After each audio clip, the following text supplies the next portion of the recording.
السلام علیکم سامعین، آئیے جانتے ہیں حضور صلی اللہ علیہ وسلم کی ولادت باسعادت کے بارے میں۔ تو ویڈیو کو لائک کر لیں، چینل کو سبسکرائب کر لیں، ویڈیو کو شیئر بھی کر لیں۔ تو آئیے شروع کرتے ہیں کہ آپ صلی اللہ علیہ وسلم کی ولادت باسعادت کیسے ہوئی۔ تو حضرت آمنہ رضی اللہ تعالی عنہا جو آپ صلی اللہ علیہ وسلم کی والدہ ماجدہ ہیں، فرماتی ہیں کہ ولادت حضور صلی اللہ علیہ وسلم کی اس طرح ہوئی کہ جس وقت آپ صلی اللہ علیہ وسلم پیدا ہوئے اس وقت میرے گھر میں چراغ جلانے کے لیے تیل نہیں تھا، لیکن اس کے باوجود جب آپ صلی اللہ علیہ وسلم دنیا میں تشریف لائے تو میرا گھر آپ صلی اللہ علیہ وسلم کی آمد کی وجہ سے منور اور روشن ہو گیا، سارا گھر چمکنے لگا۔ اور آپ صلی اللہ علیہ وسلم جب پیدا ہو گئے تو آپ صلی اللہ علیہ وسلم کی والدہ ماجدہ کو آپ صلی اللہ علیہ وسلم کے دیکھنے کی خواہش ہوئی۔ تو حضرت آمنہ خود فرماتی ہیں کہ ولادت کے بعد میں نے اپنے بیٹے کو دیکھنا چاہا، جیسا کہ ہر عورت کی تمنا ہوتی ہے، تو میں دیکھ کر حیران رہ گئی۔ میرا لخت جگر نور نظر سجدہ کی حالت میں پڑا تھا۔ سرور کائنات صلی اللہ علیہ وسلم نے پہلے ہی دن عالم انسانیت کو یہ سبق دیا کہ سب سے بڑی ذات حق تعالی شانو کی ہے، وہی مالک ہے، وہی بندگی کے لائق ہے، اور اسی کے سامنے بندے کو سر جھکانا چاہیے۔ سرور کائنات صلی اللہ علیہ وسلم کی پیدائش کا دن بڑا تاریخی اور باعظمت دن تھا۔ اس دن ایوان کسریٰ میں زلزلہ آ گیا جس سے اس کے محل کے 14 کنگورے گر گئے۔ کچھ دن گزرنے کے بعد آپ صلی اللہ علیہ وسلم کا نام رکھا گیا۔ آپ صلی اللہ علیہ وسلم کا نام محمد اور احمد رکھا گیا۔ محمد آپ کے دادا عبد المطلب نے رکھا اور احمد آپ کی والدہ ماجدہ حضرت آمنہ نے رکھا۔ پھر آپ صلی اللہ علیہ وسلم کے دودھ پلانے کی باری آئی تو عرب کے دستور کے مطابق شرفاء عرب اپنے نومولود بچوں کو دیہات میں بھیج دیتے تھے تاکہ وہ کھلی فضا میں نشو و نما کے علاوہ عرب کی فطری خصوصیات سے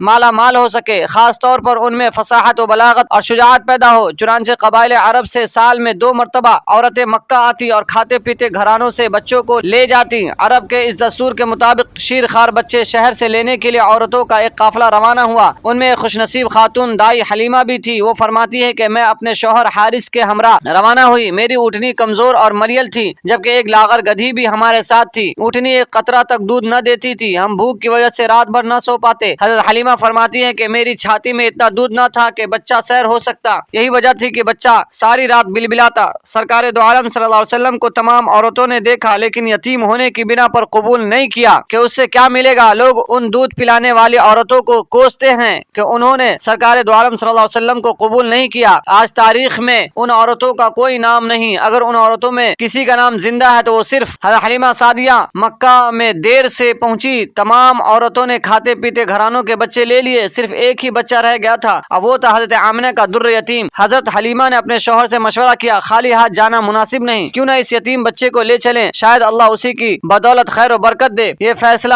کر کے حضرت حلیمہ در مصطفیٰ صلی اللہ علیہ وسلم پر پہنچی۔ حضرت حلیمہ سعدیہ نے حضرت آمنہ سے پوچھا، بچہ ہے؟ حضرت آمنہ کی آنکھوں میں آنسو آ گئے، کاش اس کا باپ زندہ ہوتا۔ فرمایا، بچہ تو ہے لیکن تم لوگ ہی نہیں۔ حضرت حلیمہ نے پوچھا، کیوں؟ فرمایا، بچہ یتیم ہے اور کئی عورتیں چھوڑ گئی ہیں۔ حضرت حلیمہ نے کہا، میں اس یتیم کو ہی لینے آئی ہوں، ذرا بچہ تو دکھاؤ۔ حضرت حلیمہ شہادت دیتی ہیں کہ جس کمرے میں سرکار دو عالم صلی اللہ علیہ وسلم تھے، جب میں اس میں داخل ہوئی تو خوشبو کا ایک ایسا جھونکا آیا کہ مجھے محسوس ہوا کہ جیسے جنت کے دروازے کھل گئے ہیں۔ نبی اکرم صلی اللہ علیہ وسلم کپڑے میں لیٹے ہوئے تھے۔ حضرت حلیمہ فرماتی ہے کہ میں نے اتنا حسین و جمیل بچہ آج تک نہیں دیکھا تھا۔ میں نے آمنہ سے کہا، بہن میں نے ایسی خوبصورت اور دلکش صورت پوری زندگی میں نہیں دیکھی۔ خدا تعالی نے فرمایا، تم نے ایسا حسین پہلے دیکھا نہیں، میں نے ایسا شاہکار بنایا ہی نہیں، میں نے یہ سانچہ ہی توڑ ڈالا ہے جس میں اس صورت کو ڈھالا تھا۔ حضرت حلیمہ فرماتی ہے کہ میں نے نبی اکرم صلی اللہ علیہ وسلم کے سینے پر ہاتھ پھیرا، آپ نے بند آنکھیں تبسم کے ساتھ کھول لی۔ پھر کیا تھا کہ حضرت حلیمہ کی قسمت کے دریچے کھل گئے۔ حضرت حلیمہ فرماتی ہیں کہ جو ہی میں نے آپ کو چھاتی سے لگایا، میری سوکھی چھاتی میں دودھ اتر آیا۔ آپ نے میری دائیں چھاتی سے دودھ پیا۔ جب میں نے آقا نامدار صلی اللہ علیہ وسلم کو بائیں طرف کیا تو آپ صلی اللہ علیہ وسلم نے میری کوشش کے باوجود دودھ نہیں پیا۔ سرکار دو عالم صلی اللہ علیہ وسلم جب تک حضرت حلیمہ سعدیہ کے پاس رہے ایک طرف ہی سے دودھ پیا کرتے تھے۔ حضرت حلیمہ